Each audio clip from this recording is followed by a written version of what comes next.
Hi hello ಎಲ್ಲರಿಗೂ ನಮಸ್ಕಾರ. Welcome back to Pedanagari foods. ನಾನು ಗೀತಾ. ಇವತ್ತಿನ ರೆಸಿಪಿ ನಾರ್ತ್ ಕರ್ನಾಟಕ ಸ್ಟೈಲ್ ಬದನೆಕಾಯಿ ಪಲ್ಯ. ಇದನ್ನ ತುಂಬ ಸಿಂಪಲ್ಲಾಗಿ ಹಾಗೆ ಟೇಸ್ಟಿಯಾಗಿ ಹೇಗೆ ಮಾಡ್ಕೊಳ್ಳೋದು ಅಂತ ನೋಡೋಣ. ಅದಕ್ಕೂ ಮುಂಚೆ ಹೊಸದಾಗಿ ಯಾರಾದರೂ ನನ್ನ ಚಾನಲ್ನ ನೋಡ್ತಾ ಇದ್ದೀರಿ ಅಂದರೆ ಈಗಲೇ ಸಬ್ಸ್ಕ್ರೈಬ್ ಮಾಡ್ಕೊಳ್ಳಿ. ಹಾಗೆ ಪಕ್ಕದಲ್ಲಿರುವ ಬೆಲ್ ಬಟನ್ ಕೂಡ ಕ್ಲಿಕ್ ಮಾಡಿ ಹೊಸದಾಗಿ ಬರುವ ವಿಡಿಯೋ ನೋಟಿಫಿಕೇಷನ್ಗೋಸ್ಕರ.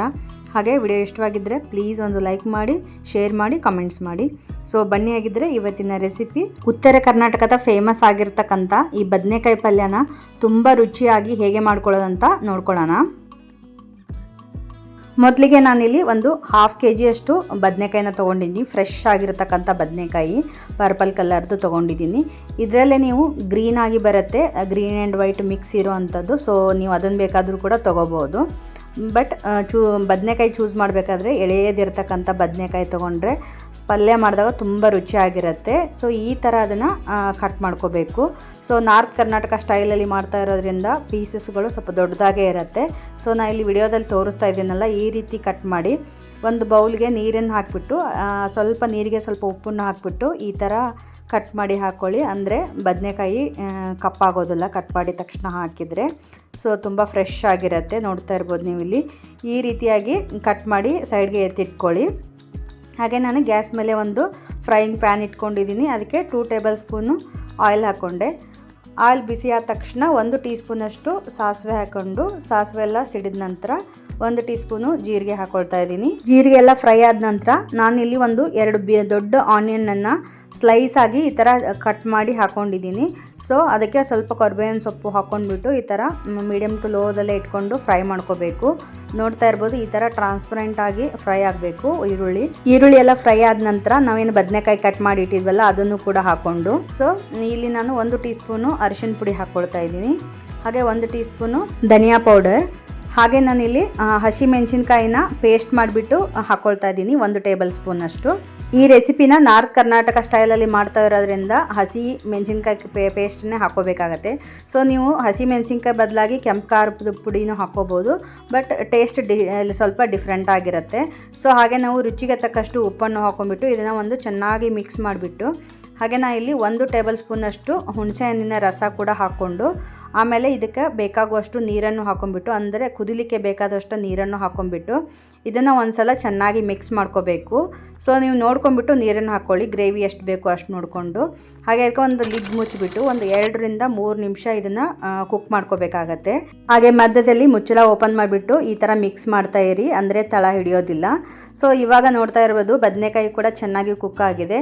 ಇವಾಗ ನಾನಿಲ್ಲಿ ಹುರಿದಿರ್ತಕ್ಕಂಥ ಎಳ್ಳಿನ ಪೌಡರ್ನ ಹಾಕ್ಕೊಳ್ತಾ ಇದ್ದೀನಿ. ಆಮೇಲೆ ಹುರಿದು ಪುಡಿ ಮಾಡಿರ್ತಕ್ಕಂಥ ಶೇಂಗಾದ ಪುಡಿ, ಹಾಗೆ ಇಲ್ಲಿ ಹುರಿದು ಪುಡಿ ಮಾಡಿರ್ತಕ್ಕಂಥ ಗುರೆಳ್ಳು ಪುಡಿನ ಹಾಕ್ಕೊಂಡಿದ್ದೀನಿ. ಅಂದರೆ ಹುಚ್ಚೆಳ್ಳು ಅಂತಿರತ್ತಲ್ವ, ಸೊ ಅದನ್ನು ರೋಸ್ಟ್ ಮಾಡಿಬಿಟ್ಟು ಪುಡಿ ಮಾಡಿರ್ತಕ್ಕಂಥದ್ದು. ಇವು 3 ಪೌಡರ್ಗಳು ಇದು ಒಂದು ಕೀ ಇಂಗ್ರೀಡಿಯೆಂಟ್ಸ್ ಅಂತ ಹೇಳ್ಬೋದು ಈ ರೆಸಿಪಿಗೆ. ಮಿಸ್ ಮಾಡಿದೆ ಈ ಪೌಡರ್ಗಳನ್ನ ಹಾಕ್ಕೊಳ್ಳೇಬೇಕು ನಿಮ್ಗೆ ಒರಿಜಿನಲ್ ನಾರ್ತ್ ಕರ್ನಾಟಕ ಸ್ಟೈಲ್ ಪಲ್ಯ ಮಾಡ್ಕೋಬೇಕಂತಂದರೆ.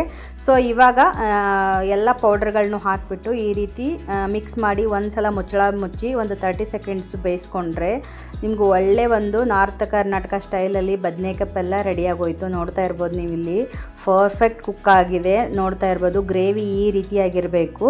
ಸೊ ಅಂದರೆ ರುಚಿ ತುಂಬ ಚೆನ್ನಾಗಿರುತ್ತೆ. ಇವಾಗ ಕಟ್ ಮಾಡಿರ್ತಕ್ಕಂಥ ಸ್ವಲ್ಪ ಕೊತ್ತಂಬರಿ ಸೊಪ್ಪನ್ನು ಹಾಕಿಬಿಟ್ಟು ಇವಾಗ ಒಂದು ಸಲ ಮಿಕ್ಸ್ ಕೊಡೋಣ.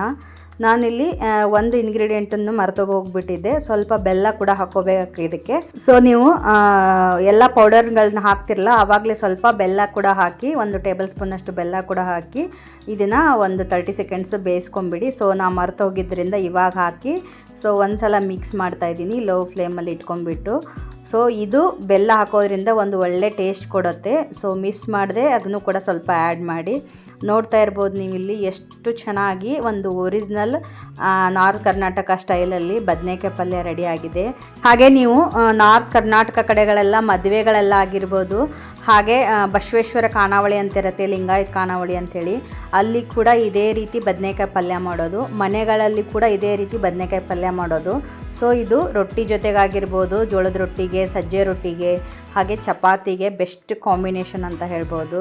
ಹಾಗೆ ನೀವು ಇದನ್ನು ವೈಟ್ ರೈಸಿಗೂ ಕೂಡ ಹಾಕ್ಕೊಂಡು ತಿನ್ಬೋದು. ಸ್ವಲ್ಪ ಮೊಸರು ಜೊತೆ ಕಲಿಸ್ಕೊಂಡು ತುಂಬಾ ಸಖತ್ತಾಗಿರುತ್ತೆ. ನೀವು ಸಾರು ಅಂದರೆ ಸಾಂಬಾರು ಕೂಡ ನೀವು ಮರ್ತೋಗ್ತೀರಾ, ಅಷ್ಟೊಂದು ರುಚಿಯಾಗಿರುತ್ತೆ ರೈಸ್ಗೂ ಕೂಡ.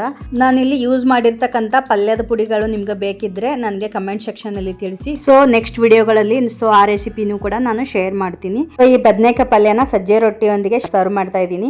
ಸೊ ಇದರಲ್ಲಿ ನೀವು ಯಾವುದೇ ರೆಸಿಪಿಗಳು ಬೇಕಿದ್ರೆ ನಮ್ಮ ಚಾನಲಲ್ಲಿ ಚೆಕ್ ಮಾಡಿ, ಎಲ್ಲ ರೆಸಿಪಿಗಳು ಆಲ್ರೆಡಿ ಇವೆ. ಸೊ ಇಷ್ಟ ಆದರೆ ಚಾನಲ್ನ ಸಬ್ಸ್ಕ್ರೈಬ್ ಮಾಡ್ಕೊಂಡು ನೋಡಿ.